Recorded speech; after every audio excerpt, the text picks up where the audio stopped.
Hello, നമ്മളിന്നൊരു north India wedding attend ചെയ്യാൻ പോവാണ്. ഞാൻ നമ്മുടെ കേരള സ്റ്റൈലിലാണ് നടക്കുന്നത്. നമുക്ക് നോക്കാം എങ്ങനെ ഉണ്ടാവും. ഞങ്ങൾ തലേ ദിവസം രാത്രി തന്നെ എത്തി.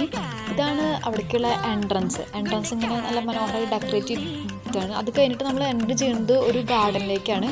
സാധാരണ നമ്മുടെ നാട്ടിലൊക്കെ ഓഡിറ്റോറിയത്തിനുള്ളിലേക്കാണ് എൻട്രി ചെയ്യുക, പക്ഷേ ഇവിടെ ഒരു ഓപ്പൺ ആയിട്ടുള്ളൊരു ഗാർഡനിലേക്കാണ്. അത് കഴിഞ്ഞിട്ട് അതിൻ്റെ ഒരു അറ്റത്താണ് ഈ ഓഡിറ്റോറിയം ഉള്ളത്. അത് ഓഡിറ്റോറിയം ഭയങ്കര ചെറുതാണ്. മെയിൻലി ഇതൊക്കെ ഫംഗ്ഷൻ നടക്കുക ഈ ഒരു ഗാർഡനിലാണ്. ഞങ്ങൾ ആ ഹോളിൻ്റെ ഉള്ളിൽ കയറിയപ്പോൾ അവിടെ ചെക്കനും പെണ്ണും മനോഹരമായിട്ടൊരു ഡാൻസ് കളിച്ചുകൊണ്ടിരിക്കുകയാണ്.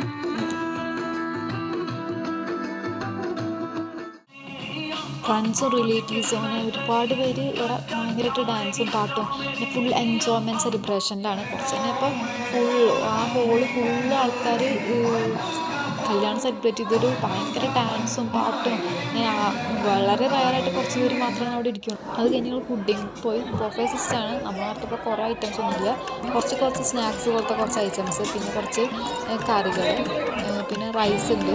അങ്ങനെ കുറച്ച് കാര്യങ്ങൾ മാത്രമാണ് ഉള്ളത്. തലേദിവസം അതുകൊണ്ട് വളരെ കുറച്ച് ലൈറ്റായിട്ടാണ് ഉള്ളത്.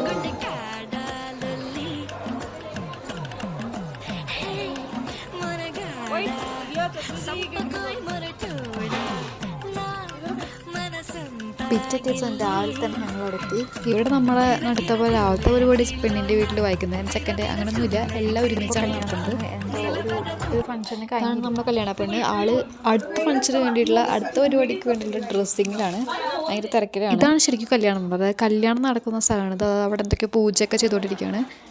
അത് കഴിഞ്ഞ് നെക്സ്റ്റ് അടുത്ത പരിപാടിയാണ് അതായത് പെണ്ണിന് ഗിഫ്റ്റ്. അതായത് സ്റ്റേജ് കിടന്ന എല്ലാവരും എന്തെങ്കിലും അത് ചെറുതായാലും വലുത് എന്തെങ്കിലും ഗിഫ്റ്റ് കൊടുക്കുന്ന പരിപാടിയാണ്. കൂടുതലും ഡ്രസ്സസ്സാണ് കണ്ടുനോക്കുന്നത്.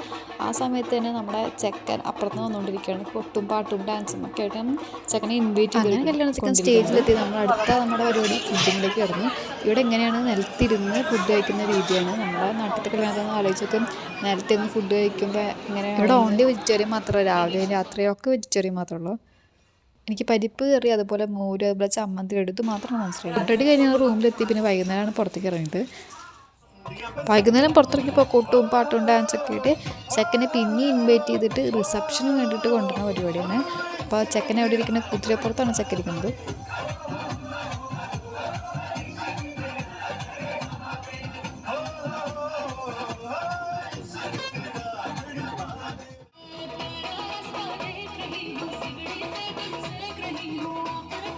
കുതിരപ്പുറത്തിരിക്കുന്ന ചെക്കൻ അങ്ങനെ കുതിരയിൽ നിന്ന് ഇറക്കി റിസപ്ഷന് സ്റ്റേജിൽ കയറ്റി. സ്റ്റേജിൽ കയറ്റിയപ്പോൾ ഇതാണ് ഇങ്ങനെ ബാക്കിൽ തലച്ചക്രവും പൂച്ചയൊക്കെ കത്തുണ്ട്. എനിക്ക് ഈ സ്റ്റേജ് കണ്ടപ്പോൾ നമ്മുടെ തൃശ്ശൂർ പൂരത്തിന് ബാഹുബലി ഇറങ്ങിയ ടൈമിൽ എക്സിബിഷന് വേണ്ടിയിട്ട് അതിന് എൻട്രൻസ് ഇങ്ങനെയായിരുന്നു. അതായത് എനിക്ക് കണ്ടപ്പോൾ എനിക്കതാണ് ഓർമ്മ വന്നത്. ഇന്നിവിടെ നടക്കുന്ന പരിപാടി ഫോട്ടോ എടുക്കലാണ്. നമ്മൾ നടത്ത പോലെ തന്നെ റിസപ്ഷൻ ഫോട്ടോ എടുക്കൽ തന്നെ. പിന്നെ വിശാലമായി കിടന്നിരുന്ന ഗാർഡൻ ഇപ്പോൾ ഒരുവിധം ക്രൗഡായിട്ടുണ്ട്. ഇതിൻ്റെ ഓരോ മുക്കിലും മൂലയ്ക്കൊക്കെ തന്നെയാണ് ഫുഡും കൊടുക്കുന്നത്. മൊത്തത്തിൽ സ്റ്റേജ് കാണാൻ അടിപൊളിയായിട്ട് നല്ല കളർഫുള്ളായിട്ട് ഞങ്ങളും കയറി ഓരോ ഫോട്ടോ എടുത്തു. നമ്മുടെ നാട്ടിലാണെങ്കിൽ ചെക്കനെയും പെണ്ണിനെയും ഫസ്റ്റ് നൈറ്റിന് വേണ്ടി പറഞ്ഞു വിട്ടിട്ട് നമ്മളെല്ലാവരും വീട്ടിൽ പോകും. പക്ഷേ ഇവിടെ പിന്നെയും കല്യാണം തുടങ്ങിക്കൊണ്ടിരിക്കുകയാണ്. എന്നാൽ ശരിക്കുള്ള കല്യാണം രാത്രിയാണ് നടക്കുന്നത്. രാത്രി, അതായത് ഭയങ്കര ക്ലോസ് ആയിട്ടുള്ള റിലേറ്റീവ്സ് മാത്രം, അതായത് ബാക്കിയുള്ളവരൊക്കെ ഉറങ്ങാൻ വീണ്ടും ക്ലോസ് ആയിട്ടുള്ള റിലേറ്റീവ്സ് മാത്രം ഉള്ള ഒരു ചെറിയൊരു ചടങ്ങ്, പൂജ. അതുപോലെ തന്നെ നമ്മുടെ രാവിലെ നടക്കില്ലേ ഹിന്ദുസിൻ്റെ കല്യാണത്തിന് രാവിലെ നടക്കണം ആ പരിപാടിക്ക് ഇവിടെ രാത്രിയാണ് നടക്കുന്നത്. അധികം ആൾക്കാരൊന്നും ഇല്ല. എനിക്ക് കാണാനൊരു ഇൻട്രസ്റ്റ് കാരണം ഞാൻ ഇവിടെ വന്നിരുന്ന് ഫോട്ടോ എടുത്തെന്ന് മാത്രം. ഇത്ര നേരം നടന്നതൊക്കെ വെറും ഷോ ഓഫാണ്. ഇതാണ് ശരിക്കുള്ള കല്യാണം. ഇവരുടെ കാസ്റ്റ് പ്രകാരം നടത്തുന്ന ചടങ്ങാണ്. എനിക്ക് നല്ലൊരു എക്സ്പീരിയൻസ് ആയിരുന്നു. ഹിന്ദിയിൽ ഞാൻ പിന്നെ ബബ്ബ ആയതുകൊണ്ട് എനിക്കധികം ആൾക്കാരോടൊന്നും സംസാരിക്കാൻ പറ്റില്ല. അതുപോലെ തന്നെ ഞങ്ങൾ പിറ്റേ ദിവസം രാവിലെ നേരത്തെ തന്നെ അവിടുന്ന് പോന്നു. അതോടുകൂടി ടാറ്റ ബൈ.